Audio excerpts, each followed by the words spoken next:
मुझे महबूब जा जेके साहबीन इन सभिनीन खे निस्बत हासिल आहे। निस्बत आहे छा बिन शइन जे विच ते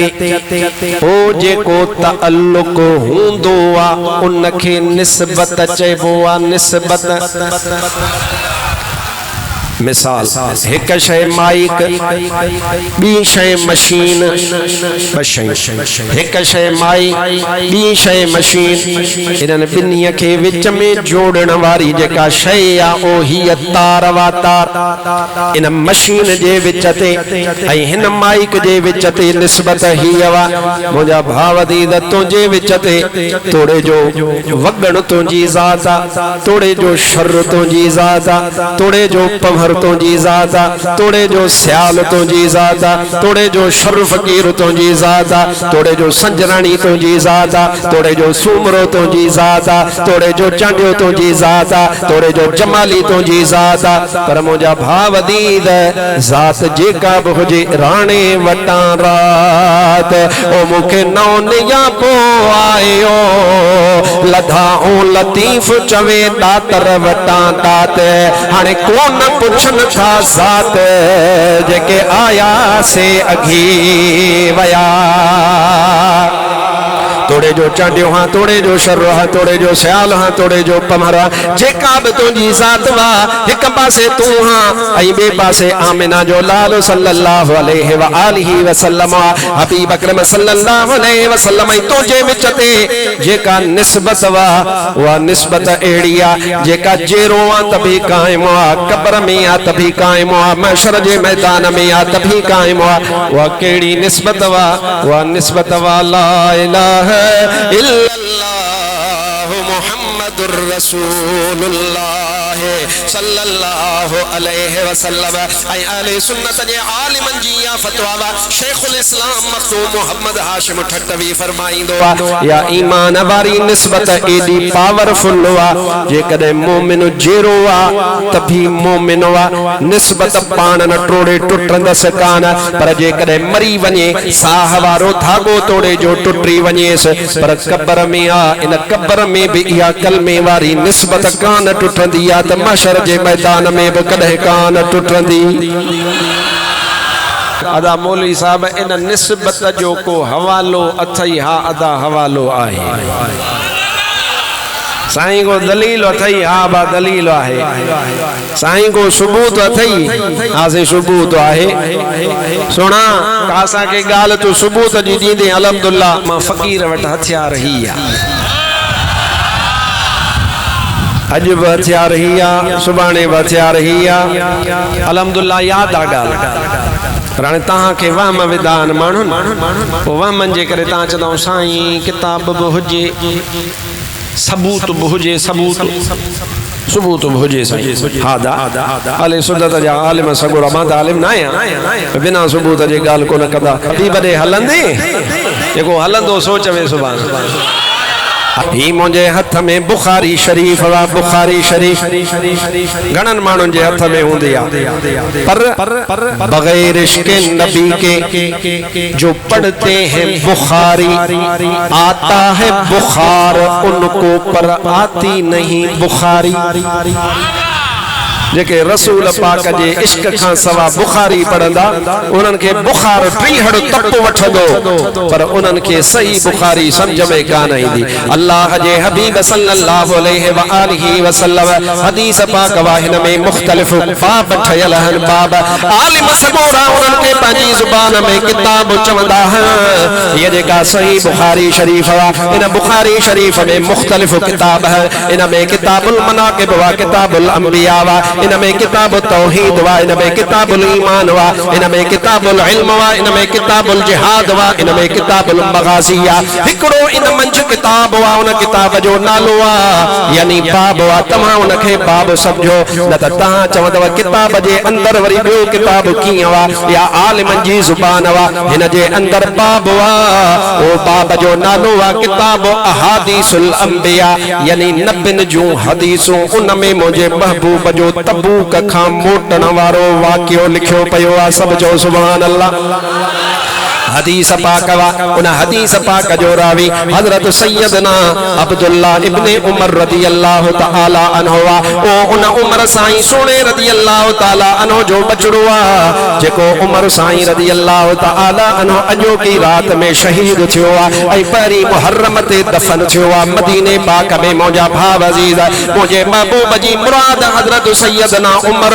उन जो बचड़ो हजरत सैयदना अब्दुल्ला इब्ने उमर रदियल्लाहु ताला अन्हु फरमाइंदो आ अन्न रसूलल्लाह सल्लल्लाहु अलैहि वसल्लम लम्मा नज़ल अल हिज्र फी गज़वत तबूक अमरहुम अल्ला यशरबू मिन बिरहा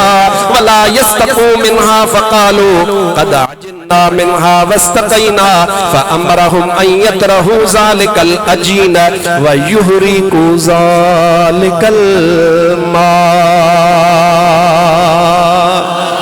सुभान अल्लाह जो तर्जुमो बुधाइंदो माए सीनो ठारे चो सुभान अल्लाह। अल्लाह जो हबीब तबूक वारी लड़ाई खां मोटिया बुखारी पढ़न था पर बुखारी में ये हदीसों को न था बुधाए हबीब अकरम जेड़ी मल उतां खां मोटिया हजारन जे तादाद में सहाबी मुझे महबूब सां गड होया हबीब अकरम सहाबिन के इजाजत दिनी ता अगते वणो मुझे दिल पर हबीब जा सहाबी अगते रवाना थिया सवन जे तादाद में कोन हा हजारन में उनन जो अंगवा अगते पहुता इलाके जो नालो हिजरवा हिजर हे हा जंखे चइबो आ उन हिजर वारे इलाके में सहाबी सगोरा पहुता अदा पंधवा वहट उन्या हुया पान पानी जी जरूरत वा मुझे महबूब जे सहाबन उते हिकड़ो खूह हुयो उन खूह मां वहटन के भी पानी पियारियो पंजे लाए भी पानी भरियो ऐं बाकी पानी भरे करे उनन सा अट्टो गड्डो हो उन अट्टे के भी सहाबिन सगोरन उन पानी मां गोथो माना लश्कर वजे पयो अब समझो था गाल अले कौन था समझो तवज्जो दे ये गाल बुझो लश्कर के महबूब मोकलियो अगे वणो ता इजाजत दिनी हबीब अगे जेड़ी मल पहुता त पानी लधुन त भरियो पान पीतौ वटरन के पियारियो अट्टो गोथौ पोया मुजो महबूब अची पहुता सुभान अल्लाह तवज्जो सां जेको बुधंदो समझ में ईंदस कम ईंदस अल्लाह जे हबीब पुछो ही अड्डो किथां गोथो अर्ज़ कयो या रसूल अल्लाह तो हिन खूह मां महबूब फरमायो बियो छा कयो अर्ज़ कयो या रसूल अल्लाह पानी भरियो से पान सां गॾु खयो सु पान करीमन फरमायो बियो छा कयो अर्ज़ कयो या रसूल अल्लाह पीतो सी हाणे महबूब फरमायो पीतो वो छुटो बाकी जेको तमा अट्टो गोथो आ महबूब फरमायो यो अट्टो उछलियो हदीस मुझे सामो मां ताजे सामो पढ़ी मुझे महबूब अकरम सल्लल्लाहु अलैहि वसल्लम जेको हबीब फरमाइंदो आ जे कदे ता दरियाह जे किनारे ते आयो तो उन दरियाह जे किनारे ते वुजू कजो त ख्याल सा कजो मता पानी के जाया कयो अथवा ओ हबीब अकरम सल्लल्लाहु अलैहि वसल्लम हजारन मानुन सा पानी साणवा अल्लाह जे हबीब फरमायो आ त पानी के उछलियो जेको अट्टो गोथल अथवा इन गोथल अट्टे के मुझे महबूब फरमायो उछलायो वो शरीयत इसराफ खां झली दिया पर अल्लाह जे हबीब सल्लल्लाहु अलैहि वसल्लम उन खां पानी हारायो आ हबीब अकरम सल्लल्लाहु अलैहि वसल्लम अट्टो उछलायो आ हबीब फरमायो हलो मुझे महबूब जा सहाबी हुया मुझा भाव अजीज लहाबी कौन हुया लहाबी कौन हुया हबीब जा सहाबी हुया पुछूं भी कौन अगते हलिया हिकड़ो खूह नजर आयो अल्लाह जे हबीब फरमायो हाणे इतां खां पानी भी भरियो ऐं इतां खां अट्टो भी गोयो पाण ठव सां पियो भी सही हाणे सहाबन अर्ज़ कयो या रसूल अल्लाह सल्लल्लाहु अलैहि वसल्लम ए त फरलांग पंधु भी कोने अल्लाह जा हबीब खूह हुते भी हुयो अल्लाह जा हबीब खूह हिते भी आहे अल्लाह जा हबीब देह भी कान मटिया समझण लाइ समझो या रसूल अल्लाह तालको भी कोन मटियो आ अल्लाह जा हबीब तपो भी कोन मटियो आ वक्त हवा फरमायो त पानी न पियो इलाइको हिजर जो सागो ऐं हिते पिया फरमायो या रसूल अल्लाह सल्लल्लाहु अलैहि वसल्लम राज़ समझ में कोन आयो अल्लाह जे हबीब ऐलान फरमायो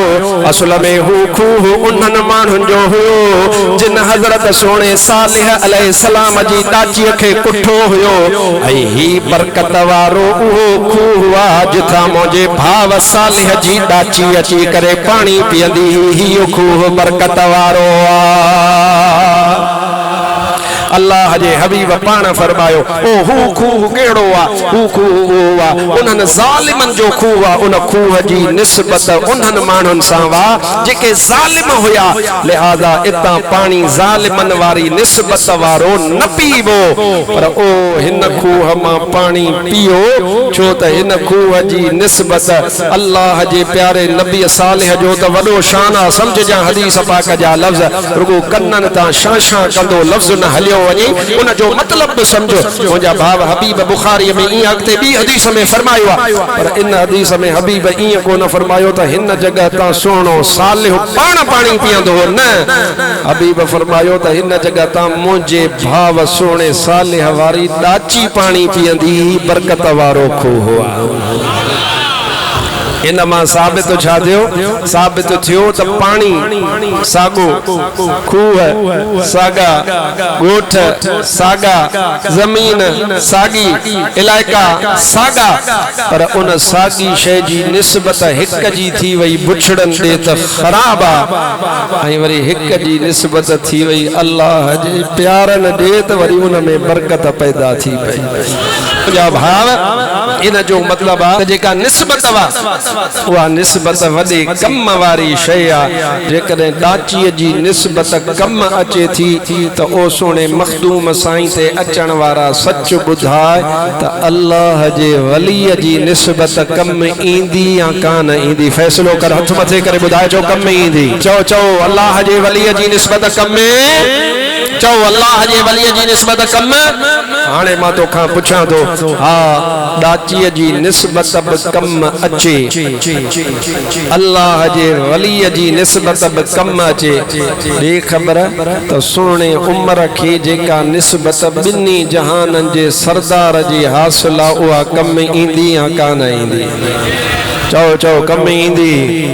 चओ कम